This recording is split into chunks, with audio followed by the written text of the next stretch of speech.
Okay, so have you ever thought about what it would be like to not be able to say you're used to something?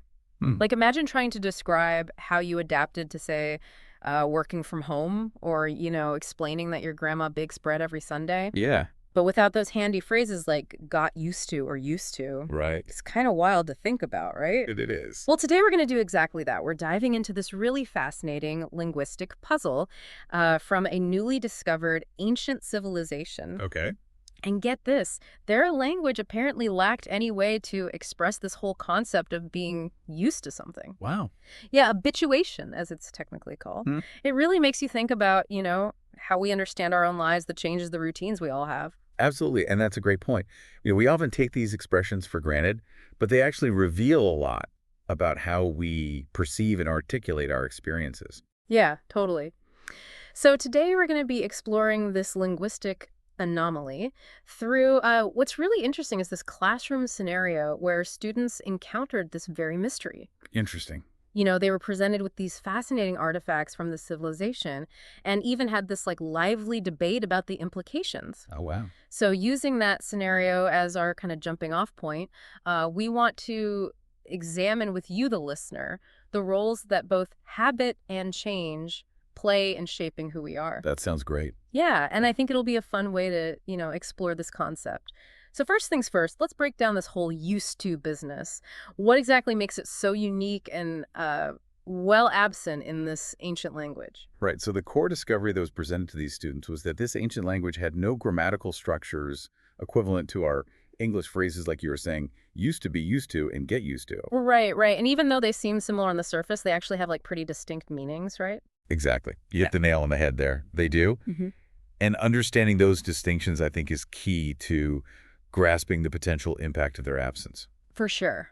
For sure. So let's start with used to.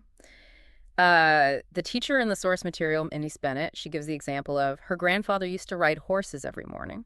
Okay. And it very clearly signals something that was done routinely in the past, but is no longer the case. It does, yeah. It's how we mark the change over time, things we did then that we don't do now. Right. Makes sense. Okay, then we have be used to, Mm-hmm. which is more about our present state of familiarity with something. Like I'm used to studying late at night. Yeah, I can relate to that one for Yeah, sure. me too, especially during final week. Right, exactly. But it speaks to our current norms, expectations, like what we consider normal or routine right now in the present. Absolute. And finally, we have get used to, which is all about the process of adapting to something new. Yes. Like, I had to get used to online learning or something like that. Yeah, or getting used to a new job. Exactly. It captures that inherent human ability to adjust to change, right? Right. So if this ancient civilization lacked all three of these, how did they express these very fundamental human experiences, the things we all go through? Yeah, that's the million-dollar question, isn't it? Mm. These are such basic concepts that it's hard to imagine how a language could function without them. Yep. Yeah, seriously. So the fictional artifacts that the students analyzed, they offer some clues, although admittedly they're kind of indirect.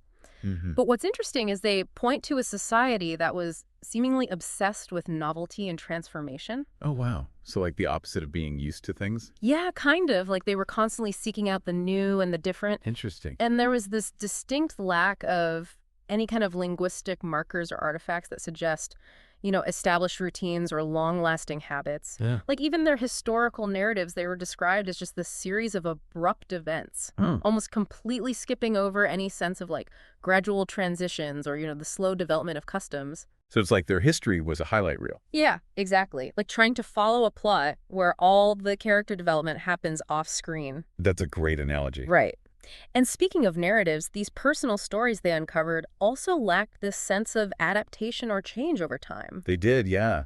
And the students really struggled with this. Eh. I mean, without a way to say, get used to, Mm. these personal accounts felt really incomplete. Really? Yeah, it was difficult to grasp how these individuals coped with challenges or how they evolved over time.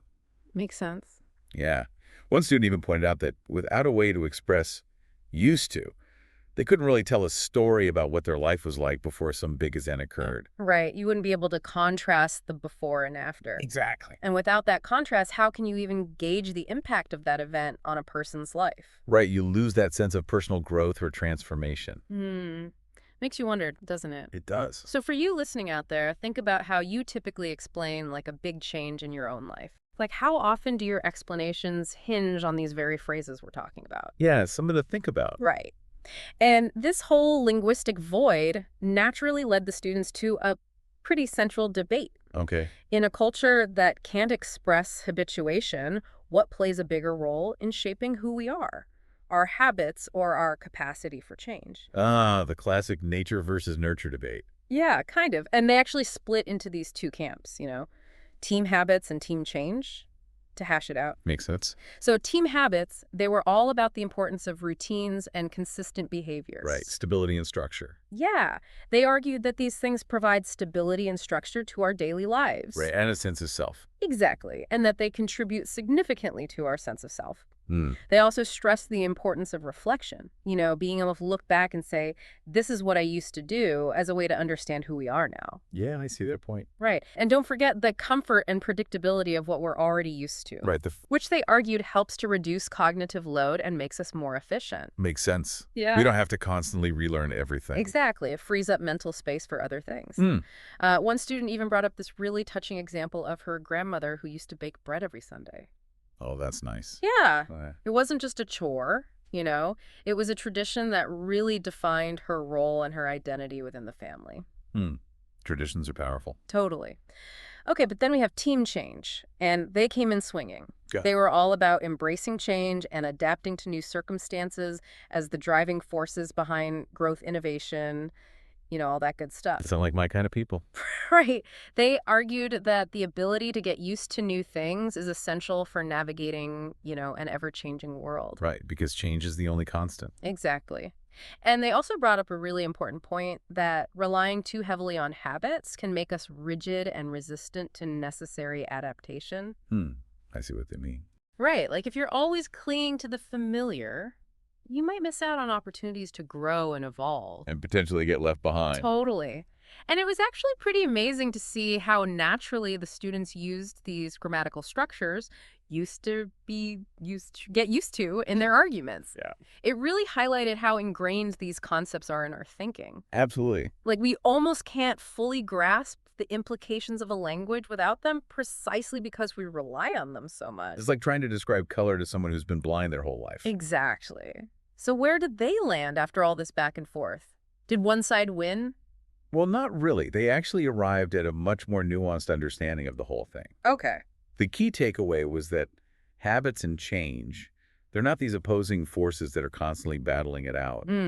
It's more like they're interdependent elements that work together. Interesting. Yeah, and the bridge connecting them, they concluded, is adaptation. Right. That ability to get used to new circumstances. It's what allows us to establish beneficial routines, but also navigate those necessary shifts in life. So it's about finding that balance between the comfort of the familiar and the potential of the unknown. Exactly. And did this realization change how the students viewed their own lives? It did. It really prompted them to look inward. Some of them started to notice all these unconscious habits that shaped their days. Others reflected on major changes they'd gone through and the growth that resulted from having to get used to those new realities. Did any of them share their personal experiences? Yeah, one student mentioned how they used to be terrified of public speaking. Really? But through practice and by gradually getting used to the discomfort, they actually started to seek out opportunities to present. Wow, that's a huge transformation. It is. It shows how powerful adaptation can be. Yeah. So what's the big takeaway for our listeners today? What should they be thinking about after this deep dive? Well, I think the biggest takeaway is this journey into this hypothetical language. Without the concept of habituation, it really highlights how essential these seemingly simple phrases are to how we understand and articulate our lives. It forces us to recognize the constant interplay between stability and dynamism in our experiences. The comfort of routine and the excitement of new challenges. Exactly. All right, so to wrap things up, let's leave our listeners with a final thought-provoking question inspired by the students' exploration. Okay. Imagine for a moment that you couldn't easily say used to, be used to, or get used to. How would that change your understanding of yourself? How would you tell the story of your life without these tools? That's a great question. It really challenges you to think about how deeply these concepts are woven into our sense of self. Right. What aspects of your personal history and growth might suddenly become less clear, less tangible. I think that's something worth pondering. Maybe even try jotting down some of your own used tos, be used tos, and getting used tos, and see what insights emerge. I like that. It could be a fun and insightful exercise. Yeah, I might even try that myself. Me too. Well, thanks for joining us today for this fascinating linguistic adventure. It's amazing how exploring the absence of something can actually teach us so much about its presence. That's the beauty of language, isn't it? It's always revealing something new about ourselves and the world around us. Absolutely. So until next time, keep those used tos coming, And embrace the getting used to. because that's where the real growth happens. It does. All right, see you next time. Take care.